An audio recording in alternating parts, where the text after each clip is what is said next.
want that. Is that a stock though? That kind of sucks. Oh! Hi. Yeah. Let's not talk about that. It was a bit of a minor mishap. Didn't expect you to come in so early. Anyways, hi, I'm Smetis2, and I'm here to teach you how to make Doom mods, because that's always fun. Yeah.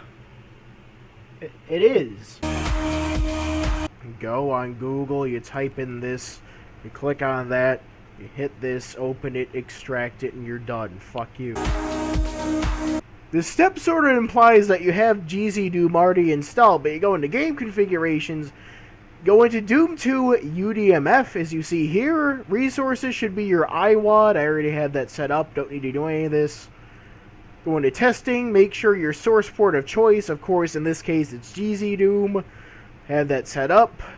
You can set the difficulty if you want. Not hard. Press new map. And you have it set up properly, everything should look fine and dandy. You press OK, and boom, you're done. Now that we've got all that set up, it's time to do the unthinkable. It's time to go further beyond. It's time to break the limits of what is possible. Anyone squeamish in the audience, the elderly, the faint of heart, the pregnant, should look away. Because what I'm about to do may blow your mind forever. I am going to teach you how to perform the 4 lines of fate in GZDoom Builder. What are the 4 lines of fate, you ask? Well, I'll show you.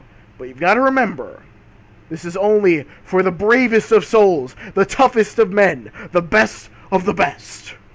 So, let's begin. First, you must click on the line def mode tool over here. Second, in the grid area, which you make maps in, you right-click and drag. As you can see, this creates a line def. Line defs are essentially walls, switches, all sorts of stuff. They're cool. End of story. So what you do is you click again and make sure the numbers on them equal, because that means they're all going to be of equal length. And with that last one, you have done it! You have broken the limits of possibility. You have performed the 4 lines of fate.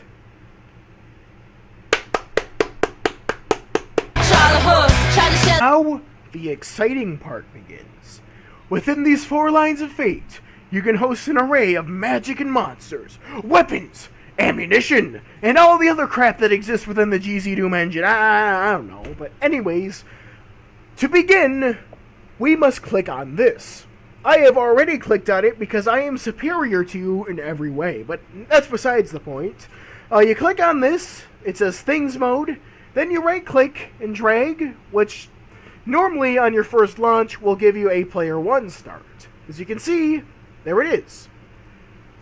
So, if you want to know how to place monsters, well, it's pretty easy.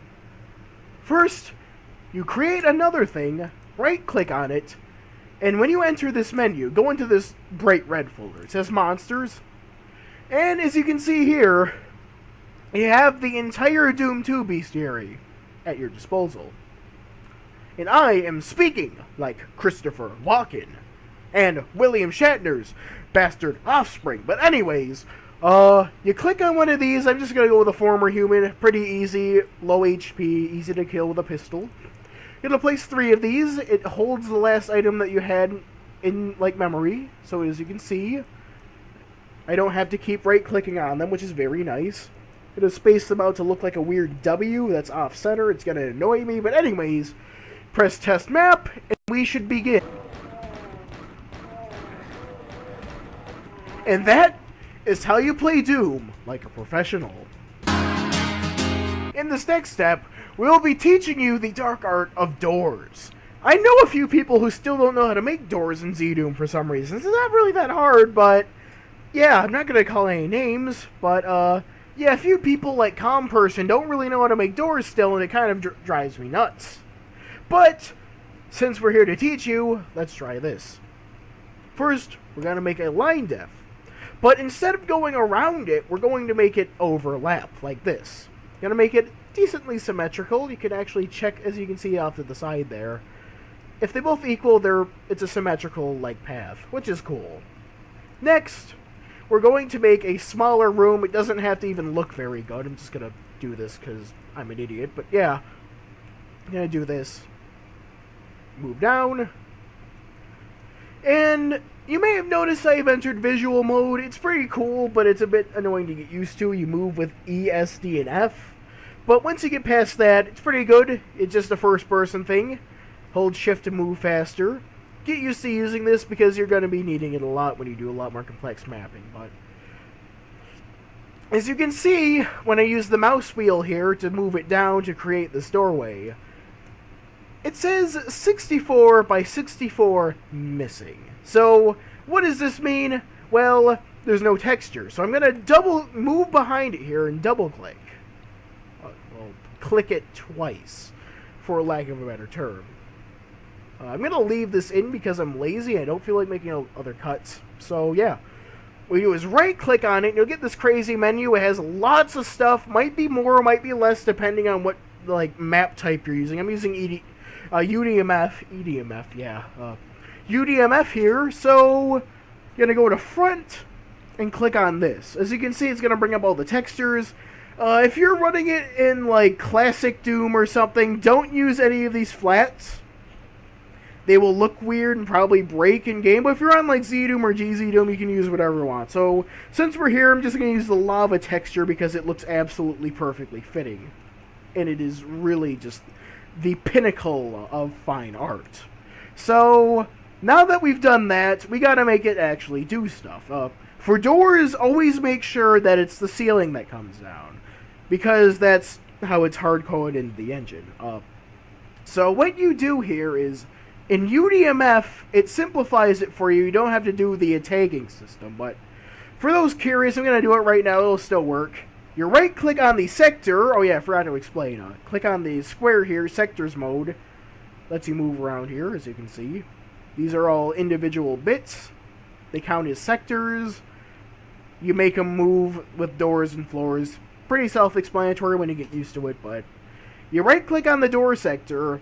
In identification tag, what you do is you click unused or new, doesn't matter as long as it doesn't overlap with anything else, and click OK. You're not done yet. It's not that easy. Now you gotta actually make it do stuff. So double click on these not double click, but click on these line defs twice, make them both ends. Right click, and then when you go into the properties here, click on this. Go into door, and you will either have door open or door raise. It might be different if you're running the classic Doom engine, but in UDMF and Hex and all that, it should just be door open and door raise. Go to door raise, yes. Use repeatable action. This means when you press your use key to open doors, it will work. Repeatable action means you can do it more than once. If you have this off, it'll only open the first time that you open the door, and if you try and go back, it won't do anything. So, you don't want that. So, sector tag should be 1. Movement speed, I'll just go with normal. Sector tag and stuff like UDMF, you don't need, because as long as it's part of the sector, the lines, it should make it raise no matter what. You can leave that as 0, but since we're here, I'm just going to leave that as 1. Click on it, and if all goes right, hooray! It did a thing. Cool. See, it closes, stand in it, and voila! Quite nice. That was weird. Anyways. The last thing we're going to do is vaguely uninteresting, but I thought you'd want to see it anyways, because why not? Going to make a sector by doing this. And then, by right-clicking it and going into the surfaces, you see ceiling and floor. We're going to set the floor, scroll down a little to a fitting texture for what we're about to do. Nukage 1. Make sure it's 1, because the animations won't work without that. Anyways, go into effects right here in the properties tab. And when you scroll down, you should see damage. In latest versions of GZDoom Builder, you can just type that in, but I do it old school. Damage. You can pick any of these as long as it's not end level. That will just, well, end the level. You don't want that, but pick a damage thing. Click OK. And when you stand over that for long periods of time, it will damage you. So, not going to show that. It's kind of self-explanatory. You've probably seen it in-game. But I thought you would be... Ugh.